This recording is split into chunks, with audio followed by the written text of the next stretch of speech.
गाढ़ा गति बन गई है। रावण पूछता है यह सब क्या हो गया है। तब शूर्पणखा बताती है कि भैया मैं पंचवटी में गई थी, परंतु वहाँ दो राजकुमार अगर रुके हैं, उनके साथ एक अति सुंदर स्त्री है। मैंने उससे दोस्ती करनी चाहिए, परंतु उन दोनों मतवालों ने मुझसे बदतमीजी करनी चाहिए। छोटे वाले राजकुमार ने देखो भैया मेरी क्या गलती बना दी, उसने मेरी नाक और कान दोनों काट डाले, देखो मुझे कुरूप बना दिया। रावण अत्यंत क्रोधित हो जाता है, कहता है कि खरदूषण से तुमने क्यों नहीं कहा, उनकी तो वही छावनी है।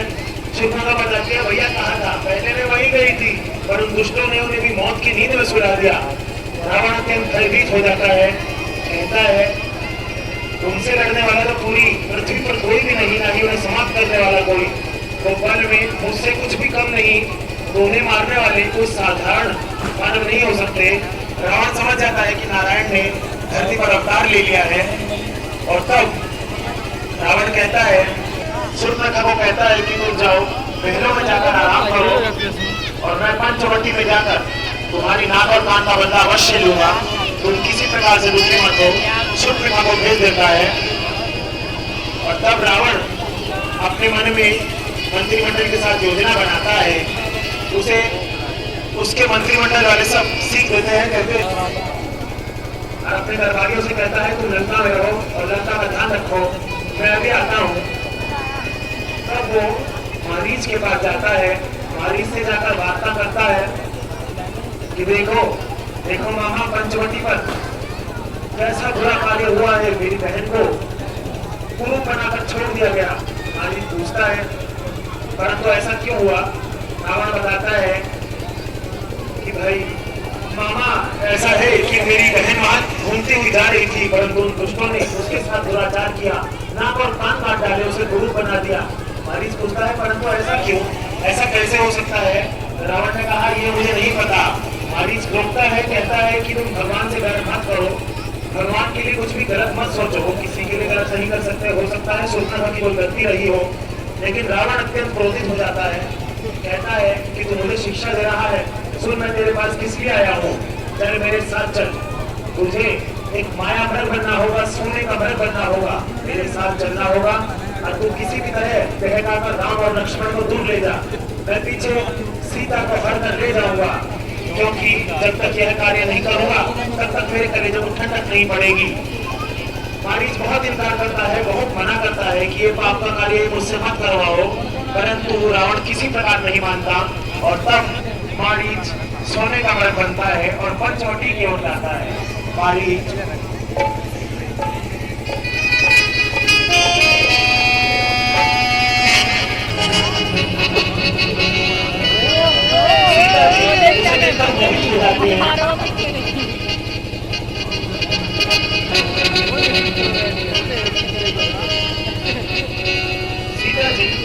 भरत पर अत्यंत मोहित हो जाती है, कहती है वो ऐसा सुंदर मृग तो मैंने आज तक नहीं देखा। वो भगवान राम से आग्रह करती है कि प्रभु देखिए, प्रभु देखिए कितना सुंदर मृग, आप इसे किसी प्रकार पकड़ लीजिए या इसे मुझे ला दीजिए। भगवान पूछते हैं परंतु तुम इसका क्या करोगी। तब सीता कहती है कि नहीं, मैं अपने साथ अयोध्या भी चलूंगी, और अयोध्या जाकर माताएं इसे देखकर कितनी प्रसन्न होंगी। भगवान कहते हैं परंतु जीवित हाथ में आया तब क्या करूं। तो जानकी जी कहती है कोई बात नहीं, इसकी छाला तो देखिए कितनी सुंदर है, और सींग ऐसे जैसे सोने के हो। हे प्रभु, आप मेरी इतनी सी इच्छा नहीं पूरी कर सकते, ले आइए ना, स्वामी ला दीजिए मुझे। राम जी लक्ष्मण से कहते हैं कि लक्ष्मण तुम किसी भी प्रकार जानकी को अकेले मत छोड़ना, मैं इस मृग को लेकर आता हूँ, यदि जीवित आया हाथ तब ठीक है, अन्यथा मृत अवस्था में इसे अवश्य ले आऊंगा। लक्ष्मण जी मना करते हैं कि प्रभु यह मृग प्रकृति की रचना के विपरीत है, चले जाते हैं।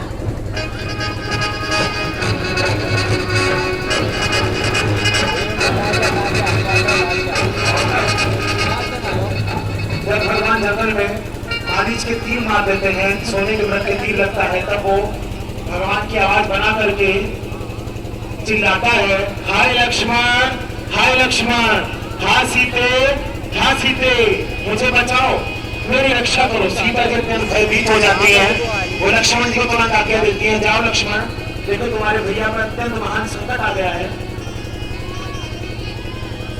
देखो देखो भैया देखो भैया लक्ष्मण, वो कितनी जोर से पुकार रहे हैं, जाओ तुरंत वन में चले जाओ।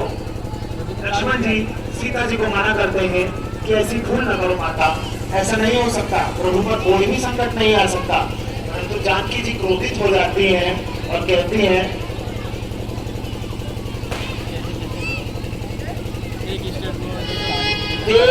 तनुज कंदर भी मिलकर जो सारे आएंगे, सीता को अपने दम पर निश्चय ही पाएंगे। सोन बीच दस कंदर देखा, आवा निकट छठी के बेसा। रावण साधु का विष बना कराता है और सीता जी से भिक्षा का आग्रह करता है। अलाख निरंजन देवी, सन्यासी तेरे द्वारे पर मार रहा है, क्या तुझे सुनाई नहीं देता? जो द्वार पर आए हुए दीदी की अवहेलना कर रही है। मुझे भिक्षा चाहिए क्योंकि मैं भूखा हूँ। सीता जी अपने ध्यान में लवलीन रहती हैं और फिर रावण फिर से आग्रह करता है, परंतु वह थोड़ा क्रोधित हो जाता है। तब जानकी जी देखती हैं कि एक महात्मा उनके द्वारे पर खड़ा है और वे तब कहती है कि आप यहीं रुकिए, मैं आपको अभी भिक्षा ला कर देती हूँ।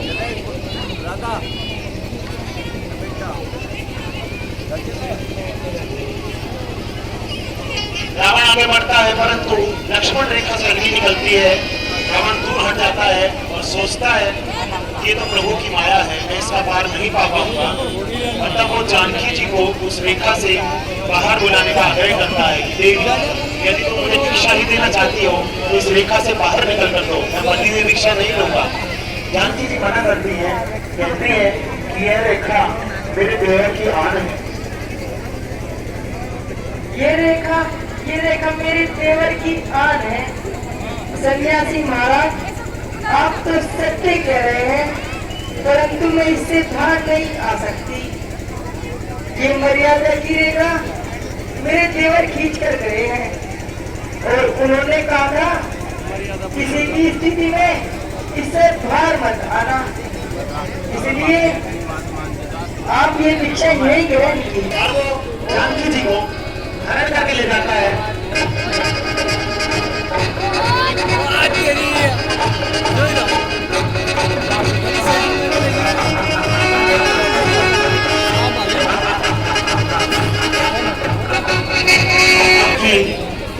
मेरे पति यदि ढूंढते मुझे यहाँ आए तो उन्हें आभूषण और वस्त्र दिखा देना, कह देना कि मुझे लंका का राजा रावण उठाकर ले गया है।